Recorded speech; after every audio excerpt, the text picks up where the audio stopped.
namin sa'yo, tingin ang dalangin at pagsamo ng bayan mo. Viva po, Jesus Nazareno.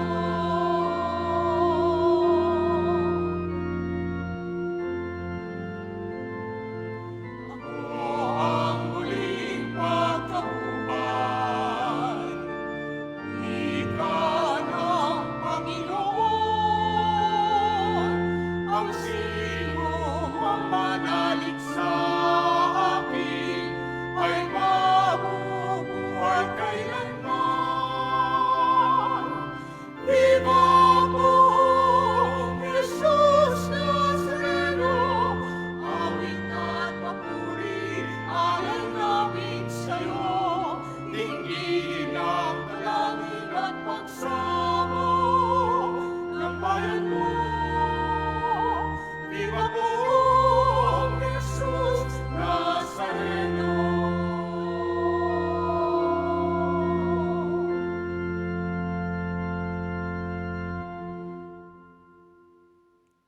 Sa ngalan ng Ama at ng Anak at ng Espiritu Santo, Amen. sumainyo ang Panginoon. At sumaiyo rin.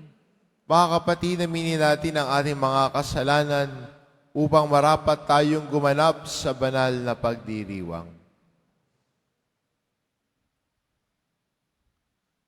Inaamin ko Sa makapangyarihang Diyos at sa inyo mga kapatid, na lubha akong nagkasala sa isip, sa salita, sa gawa, at sa aking pagkukulang. Kaya isinasamo ko sa mahal na Birheng Maria, sa lahat ng mga anghel at mga banal, at sa inyo mga kapatid, na ako'y panalangin sa Panginoong ating Diyos. kawaan tayo ng makapangyarihang Diyos, patawarin tayo sa ating mga kasalanan, at patnubayan tayo sa buhay na walang hanggan. Amen. Panginoon, kaawaan mo kami. Panginoon, kaawaan mo kami. Kristo, kaawaan mo kami. Kristo, kaawaan mo kami. Panginoon, kaawaan mo kami. Panginoon, kaawaan mo kami. Manalangin tayo. Ama naming makapangyarihan, dinggin mo ang aming mga kahilingan para maging lubos ang paghahayag ng mabuting balita. Pakundangan sa ipinangakong Espiritu Santo na ipinadala ng iyong anak na salita at para maging lubos ang pagkupkup mo sa iyong angkan. Pakundangan sa pahayag ng tapat na saksing Espiritu sa pamamagitan ni Hesukristo, magpa sa walang hanggan. Amen. Magsiupo muna ang lahat.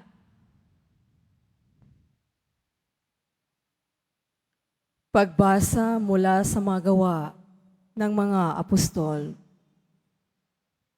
Isang gabi, sinabi ng Panginoon kay Pablo, sa pamamagitan ng isang pangitain, huwag kang matakot. Ipagpatuloy mo ang iyong pangangaral. Anuman ang mangyari, huwag kang titigil, sapagkat ako'y sumasa iyo.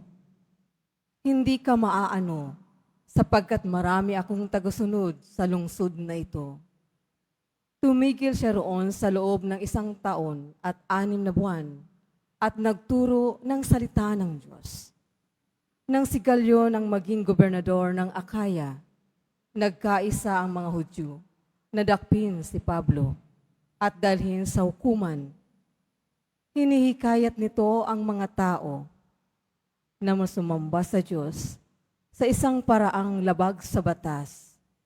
Wika nila, magsasalita na sana si Pablo nang sabihin ni Galyon, kung ang usapang ito'y tungkol sa isang mabigat na pagkakasala o paglabag sa batas, makatwirang pakinggan ko kayo.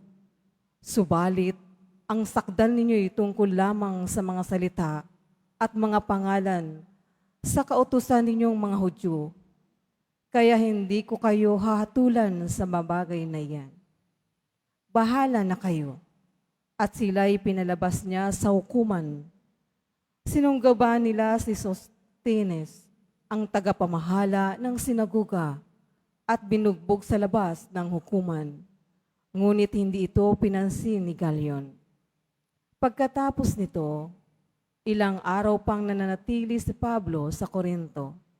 Saka nagpaalam sa mga kapatid. Pagdating sa Cencrea, nagpaputol siya ng buhok sapagkat natupad na ang isang panatang ginawa niya at naglayag siya patungong Syria kasama ang mag-asawang Priscilla at Aquila. Ang salita ng Diyos. Salamat sa Diyos.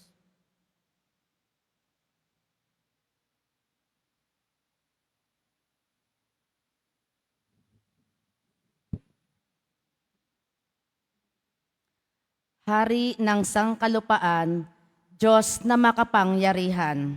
Hari ng sangkalupaan, Diyos na makapangyarihan. Magdiwang ang lahat ng mga nilikha.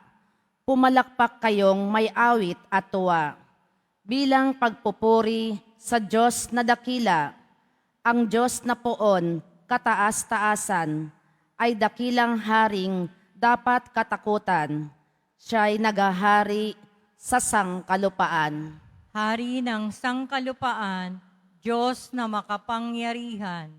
Tayo'y pinagwagi sa lahat ng tao, sa lahat ng bansay na mahala tayo. Siya ang pumili ng ating tahanan, ang lupang minana ng mga hinirang. Hari ng sangkalupaan, Diyos na makapangyarihan. Umakyat sa trono ang Panginoong Diyos, hatid ng tambuling malakas ang tunog. Masayang sigawan ang ipinansoob. Purihin ang Diyos, siya ay awitan. Awitan ang hari, siya'y papurihan. Hari ng sangkalupaan, Diyos na makapangyarihan. Magsitayo na po ang lahat.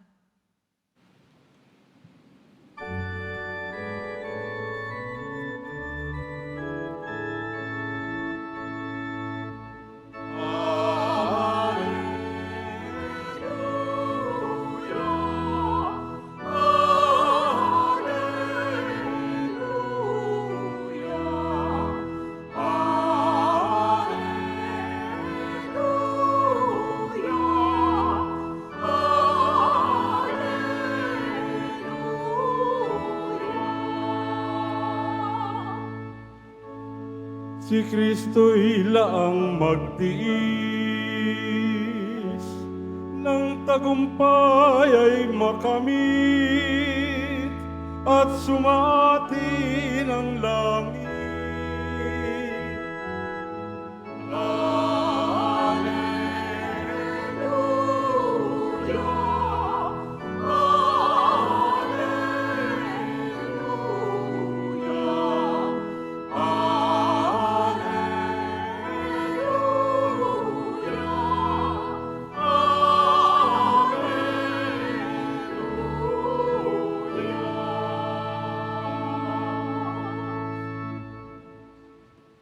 Sumainyo ang Panginoon, At sumaiyo rin. ang mabuting balita ng Panginoon ayon kay San Juan. Papuri sa iyo, Panginoon. Noong panong iyon, sinabi ni Jesus sa kanyang mga alagad, "Sinasabi ko sa inyo, tatangis kayo at magdadalamhati, ngunit magagalak ang sanlibutan. Matitigib kayo ng kalungkutan, subalit ito'y magiging kagalakan. Kapag nagdaramdam na ang isang babaeng manganganak, siya'y naahapis, sapagkat dumating na ang oras ng kanyang paghihirap. Ngunit pagkapanganak, hindi na ito naalala ang hirap. Siya'y nagagalak dahil sa ipinanganak na sa sanlibutan ang isang sanggol. Gayon din naman kayo. Nalulumbay kayo ngayon, ngunit muli kayong makikipagkita sa inyo at mag-uumapaw sa puso ninyo ang kagalaang hindi maaagaw ni numan. hindi na kayo kailangan magtanong sa akin sa araw na iyon. Ang mabuting balita ng Panginoon. Pinupuri ka namin, Panginoong Heso Kristo. Magsiupo muna tayong lahat. Kadalasan sa atin ay nauugnay natin ang kagalakan sa kasiyahan. Gusto natin maging masaya. At sino nga ba naman ang hindi gusto maging masaya, hindi ba? Karamihan siguro sa atin ay gusto maging masaya. We want to be happy. Pero minsan, kung titignan natin, ang alok sa atin ng Ebanghelyo ay hindi kasiyahan, kundi kagalakan. Kasi ang kasiyahan ay pwedeng pabago-bago. Masaya ka ngayon, mamaya may inis ka. Siguro ngayon masaya ka dahil nakapunta ka ng Quiapo, mamaya ay maiirita ka o malulungkot ka. Pabago-bago ang emosyon natin. Pero maganda rin tanong, doon ba natin ilalagay ang lahat sa emosyon natin? That our emotions will be our driving factor in life? Ang alok sa atin ng Ebanghelyo ay hindi emosyon, kundi disposisyon. At ang disposisyon ay hindi basta-basta makukuha ni numan. Ang disposisyon ng buhay ay kahit anuman ang emosyon na nararamdaman mo, hindi nagbabago ang iyong disposisyon. At ang alok sa atin ng Diyos ay ang disposisyon ng kagalakan. Kaya nga sabi ni Jesus sa Ebanghelyo, kayo'y mapupuno ng kagalakan at wala makakaagaw sa inyo yan. At anong pinagmumulan ng kagalakan natin bilang mga Kristiyano? Ito ang muling pagkabuhay ni Jesus. The resurrection of Christ is our source of joy. Ang kagalakan ng muling pagkabuhay, yun yung nagbibigay sa atin ng kagalakan eh. Yun yung nagbibigay sa atin ng pag-asa na kahit anuman yung hirap na naramdaman natin, kahit anuman ang mga pagsubok na kinaharap natin, kaya nating tumingin kay Jesus at kaya pa rin nating umiti. Dahil alam natin, sa tagumpay ng kanyang muling pagkabuhay, pinapangako niya sa atin, kasama niya tayo. Kaya, di ba, ang isang taong puno ng kagalakan, oo, minsan may mga pagkakataon na umiiyak siya.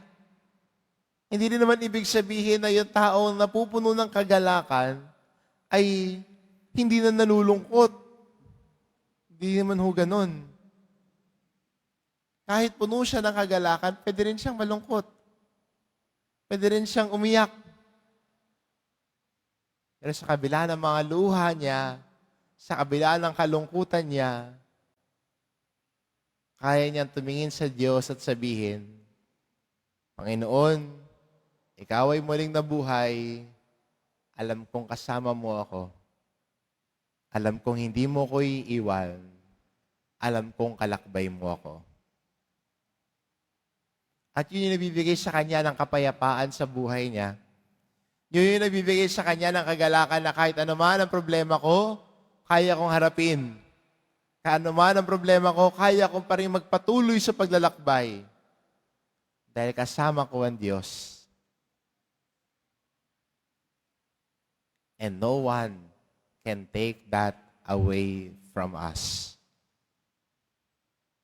Kaya maganda para sa atin bilang mga deboto ng Poong Nazareno, lalo na sa araw na ito, araw ng ating debosyon sa Poong Nazareno, ang alok niya sa atin ay hindi lang kasiyahan, hindi lang ngiti, kundi ang alok sa atin ng Diyos na nagmamahal sa atin ay mapuno tayo ng kagalakan.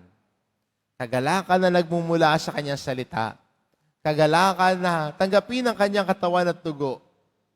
Kagalakan na makiisa sa kanyang kamatayan at muling pagkabuhay. Kaya kung babalikan natin, di ba? Ang mga alagad, doon sila ay hinuli, sila ay kinulong at nakalaya. Anong naramdaman nila?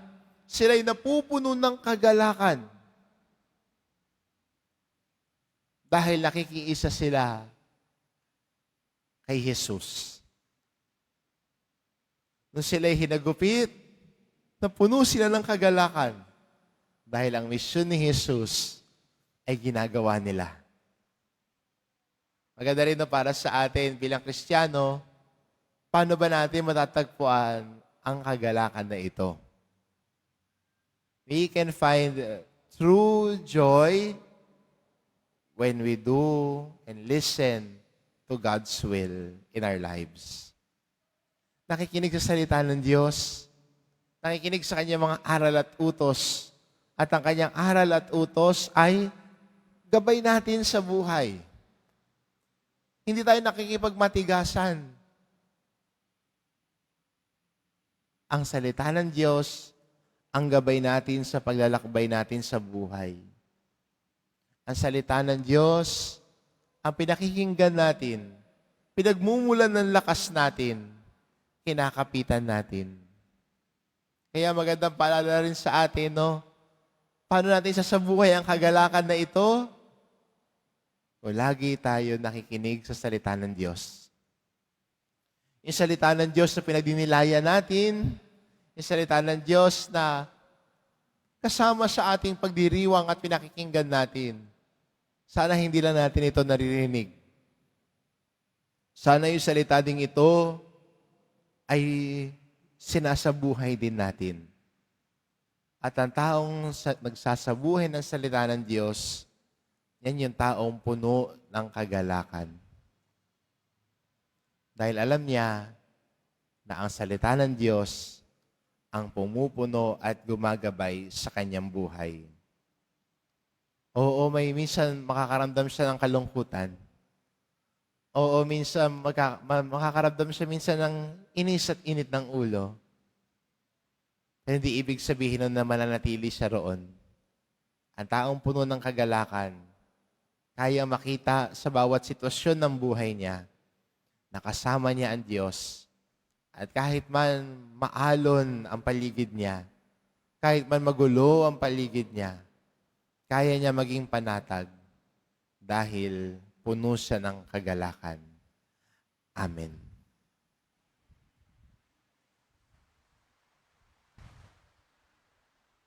Magsitayo na po ang lahat.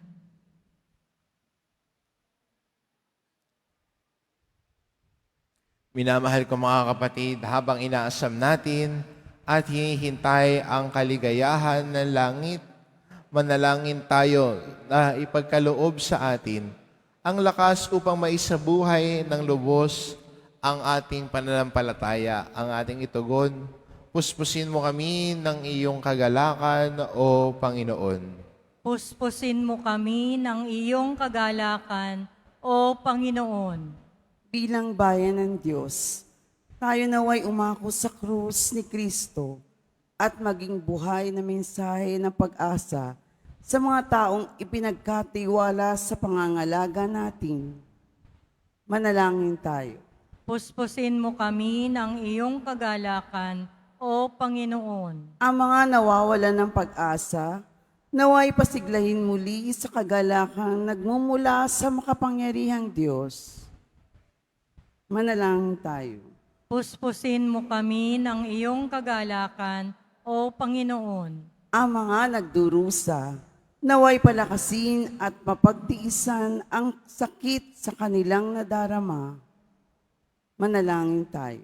Puspusin mo kami ng iyong kagalakan, O Panginoon. Ang mga may sakit, naway makatagpo ng lakas at ginhawa ng kalooban sa pamamagitan ng ating pag-aalaga at malasakit sa kanila. Manalangin tayo. Puspusin mo kami ng iyong kagalakan, O Panginoon. ang mga namayapan naway magpahinga sa kapayapaan ng Diyos. Manalangin tayo. Puspusin mo kami ng iyong kagalakan, O Panginoon. Panginoon, palakasin mo kami sa pagharap sa mga pagsubok tulad ng ginawa ng iyong anak. Tulungan mo kami sa pamamagitan ng biyaya ng iyong Espiritu na mapagtiisan ang mga paghihirap sa buhay na ito ng may kagalakan dahil sa pagkabatid na may kaligayahang naghihintay sa langit para sa amin. Hinihiling namin ito sa pamamagitan ni Kristo na aming Panginoon. Amen. Magsiupo muna ang lahat.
Magsitayo na po ang lahat.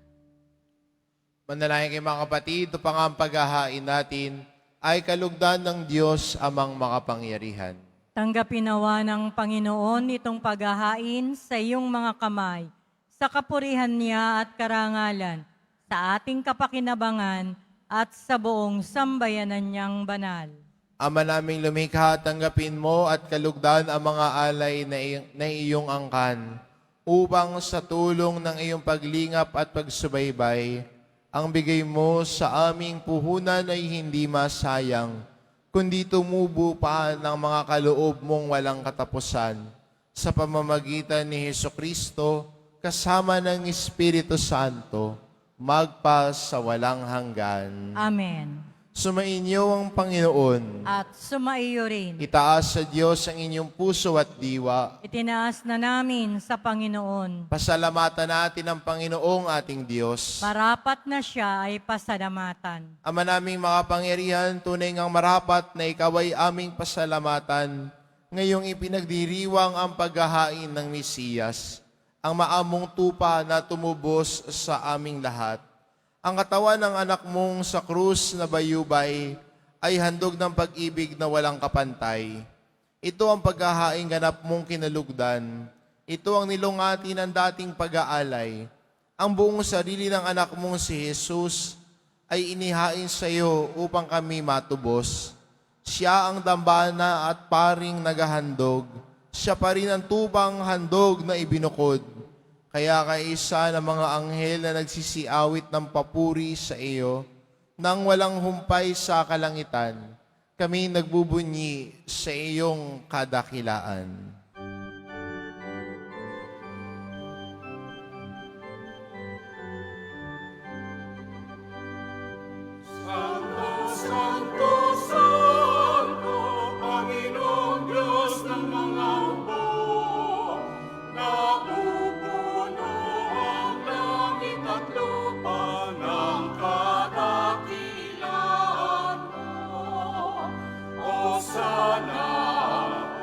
Sana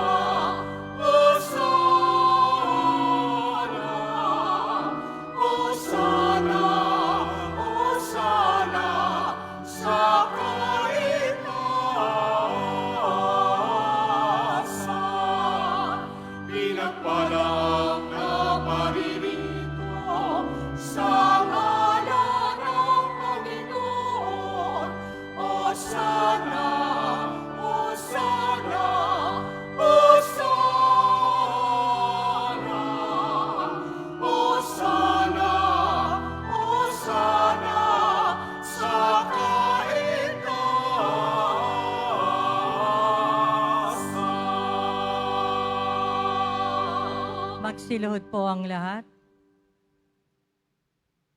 Ama naming banal, ikaw ang bukal ng tanang kabanalan, kaya't sa pamamagitan ng iyong Espiritu, gawin mong banal ang kaloob na ito, upang para sa amin maging katawan at dugo ng aming Panginoong Hesukristo. Bago niya pinagtiis ang kusang loob na maging handog, hinawakan niya ang tinapay, pinasalamatan kanya. Pinagati-hati niya iyon, iniabot sa kanyang mga alagad at sinabi, "Tanggapin ninyong lahat ito at kanin, ito ang aking katawan na ihahandog para sa inyo."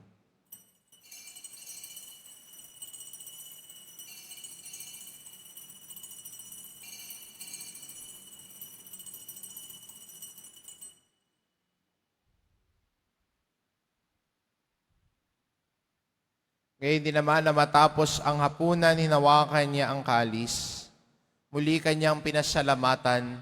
Iniabot niya ang kalis sa kanyang mga alagad at sinabi, "Tanggapin ninyong lahat ito at inumin ito ang kalis ng aking dugo, ng bago at walang hanggang tipan.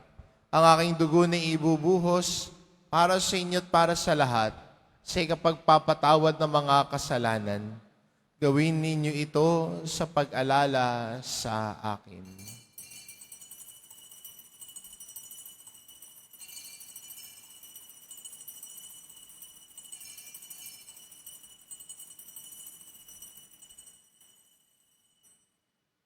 Magsitayo na po ang lahat. Ipagbunyi natin ang misteryo ng pananampalataya. Si Kristo'y namatay, si Kristo'y nabuhay, si Kristo'y babalik sa wakas ng panahon. Ama, ginagawa namin ngayon ang pag-alala sa pagkamatay at muling pagkabuhay ng iyong anak. Kaya't inaalay namin sa iyo ang tinapay na nagbibigay buhay at ang kalis na nagkakaloob ng kaligtasan. Kaming nagpapasalamat dahil kami iyong minarapat na tumayo sa harap mo para maglingkod sa iyo. Isinasamo namin kaming magsasalo-salo sa katawan at dugo ni Kristo ay mabuklod sa pagkakaisa sa pamamagitan ng Espiritu Santo. Ama, lingapin mo ang iyong simbahang laganap sa buong daigdig. Puspusin mo kami sa pag-ibig, kaisa ni Leon na aming Papa at ni Jose na aming Obispo at ng Tanang Kaparian. Alalahanin mo rin ang mga kapatid naming nahimlay na may pag-asang sila'y muling mabubuhay, gayon din ang lahat ng mga pumanaw. Kaawaan mo sila at patuloyin sa iyong kaliwanagan. Kaawaan mo at pagindapatin kaming lahat na makasalo sa iyong buhay na walang wakas. Kaisa na mahal na Birheng Maria na Ina ng Diyos, ng kabiyak ng puso niyang si San Jose, kaisa ng mga apostol at ng lahat ng mga banal na namuhay dito sa daigdig na ito, ng kalugod-lugod sa iyo, maipagdiwang nawa namin ang pagpupuri sa ikararangal mo sa pamamagitan ng iyong anak na aming Panginoong Heso Kristo.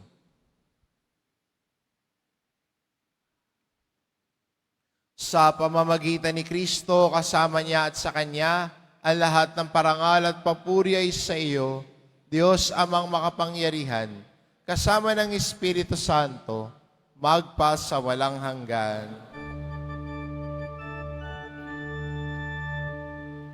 Amen, amen, amen.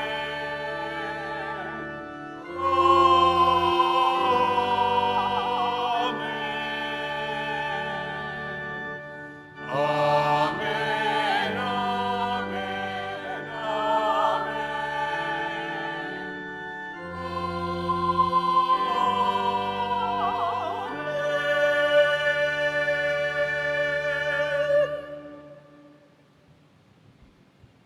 Sa tagubilin ng mga nakagagaling na utos at turo ni Jesus na Panginoon natin at Diyos, ipahayag po natin ng lakas loob.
Hinihiling namin kami adya sa lahat ng masama pagkalooban ng kapayapaan araw-araw.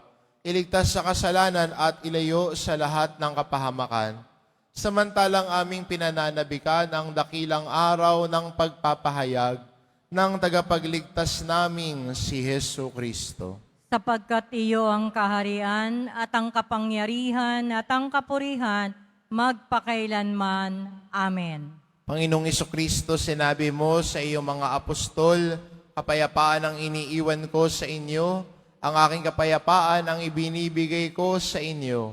Tungayon mo ang aming pananampalataya at huwag ang aming pagkakasala. Pagkalooban mo kami ng kapayapaan at pagkakaisa, ayon sa iyong kalooban, kasama ng Espiritu Santo, magpa sa walang hanggan. Amen. Ang kapayapaan ng Panginoon ay laging sumainyo. At sumaiyo rin. Magbigayan kayo ng kapayapaan sa isa't isa. Kordero ng Diyos na nag-aalis ng mga kasalanan ng sanlibutan, maawa ka sa amin. Kordero ng Diyos na nag-aalis ng mga kasalanan ng sanlibutan, maawa ka sa amin. Kordero ng Diyos na nag-aalis ng mga kasalanan ng sanlibutan, ipagkaloob mo sa amin ang kapayapaan. Magsiluhod po ang lahat.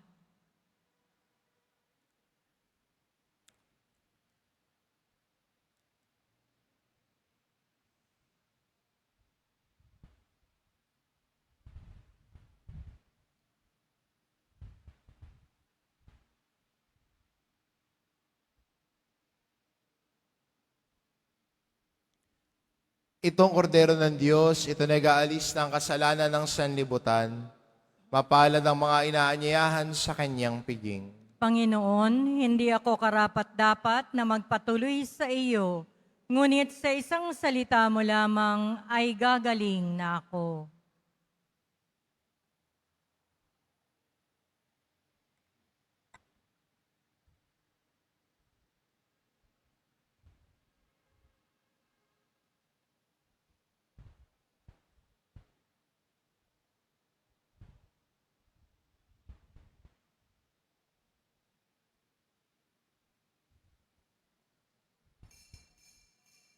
Para sa lahat ng tatanggap ng banal na komunyon, sasagot po tayo ng amen pagkasabi ng pari o ng lay minister ng katawan ni Kristo. At isubo agad sa bibig bago umalis sa harapan ng pari o lay minister. Sumunod po tayo.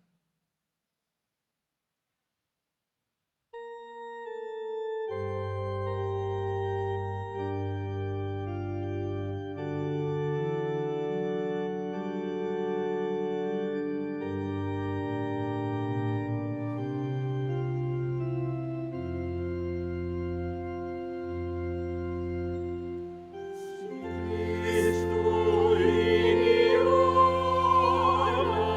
na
ang wastong maamong tupa. Magsalok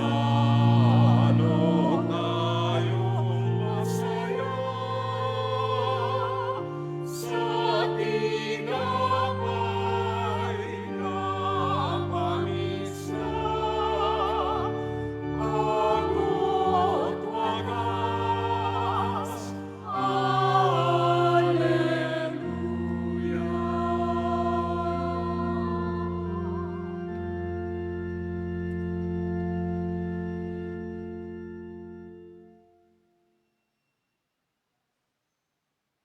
Announcement. Mga kadiboto, mabibili pa rin po sa ating parish office ang Nazareno Images, Nazareno Medallion, at ang Nazareno Novena and Prayer Booklet in English or Tagalog. Ang Nazarene Catholic School, ang paaralan ng Basilica Minor at Pambansang Dambana ni Jesus Nazareno, ay tumatanggap na ng mag-aaral mula sa preschool hanggang senior high school para sa school year 2025-2026. Sa mga mag-aaral na papasok para sa grade 1 at grade 7, ang paaralan po ay magbibigay ng libreng mga libro sa darating na pasukan. Mayroon din pong academic discount sa mga mag-aaral na kabilang sa top 10 na papasok ng grade 1 at grade 7. May matatanggap na 13,000 ESC subsidy ang mga grade 7 na patuloy na matatanggap hanggang sa sila ay makarating ng grade 10. Bukod pa po dito ang lahat ng mga mag-aaral na papasok bilang grade 11 mula sa public school ay maaari pong mag-enroll ng libre at wala nang babayaran hanggang sa siya ay matapos ng senior high school. Para sa karagdagang impormasyon, tulong pang edukasyong pinansyal, diskwento at mga scholarship, maaari kayong mag-message sa Nazarene Catholic Schools Facebook page o tumawag sa mga sumusunod na numero na nakapaskel sa ating LED screens. Mga paalaala sa mga nagsisimba, pagkatapos ng misa, ang pagbibisik po ng banal na tubig ay magaganap sa labas ng ating simbahan. Pinakikiusapan ng lahat na ang tanging labasan o exit ay sa Quezon Boulevard at sa Plaza San Juan lamang. Iwasan po natin ang magtulakan. Sumunod po tayo. Maraming salamat po sa inyong pagdalaw at pagsisimba sa Basilica Minor at Pambansang Dambana ni Jesus Nazareno. Magsilod po ang lahat para sa panalangin sa mahal na pong Jesus Nazareno. Mahal na pong Jesus Nazareno, banal ang iyong pangalan. Dinadakila at pinasasalamatan ka namin. Nagpakababa ka at sumunod sa kalooban ng Ama. Pinasan mo ang krus at nag-alay ng buhay para sa aming kaligtasan. Tanggapin mo ang aming dasal at sakripisyo.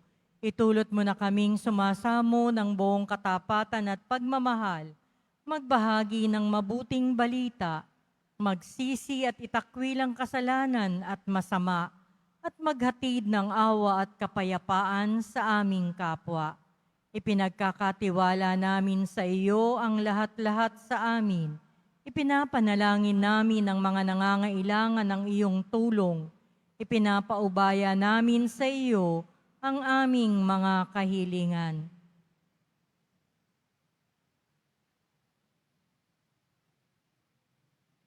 Itong aming pagdidibusyon at panata ay lalo nawang magpalapit sa amin sa iyo at aming kapwa, upang nagmamahal at nagkakaisa kaming magtaguyod ng iyong kaharian dito sa lupa hanggang sa langit, na aming tunay na tahanan, kung saan naghahari ka sa kalwalhatian magpasawalang hanggan. Amen. Magsitayo na po ang lahat.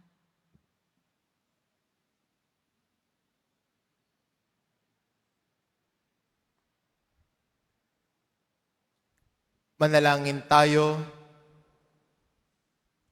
Ama naming mapagmahal, ipagpatuloy mo ang iyong matapat na pagsubaybay sa iyong mga dinudulutan ng kaligtasan, upang ang mga ipinagpakasakit na sagipin ng iyong anak ay makinabang sa pagkabuhay niyang nagbibigay galak sa pamamagitan niya kasama ng Espiritu Santo, magpa sa walang hanggan. Amen. Sumainyo ang Panginoon. At sumaiyo rin. Mahal na pong Jesus Nazareno, inihayag mo sa pamamagitan ng krus ang walang maliw na pag-ibig ng Diyos sa sangkatauhan. Pakinggan mo ang kahilingan, lalo na para sa mga nangangailangan ng iyong tulong at awa. Makamtanawa namin ang iyong kasagutan na may utang na loob na tinatanaw. Basbasan din po ninyo ito mga imahin at dasalan upang lalo kaming manalangin at magtiwala.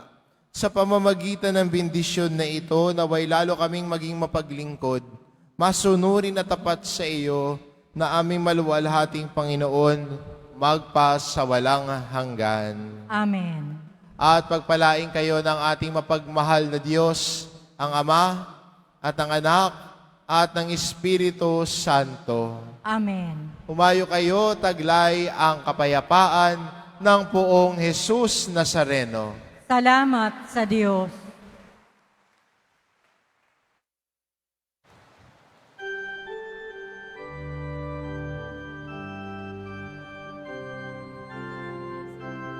Nuestro Padre Jesús Nazareno,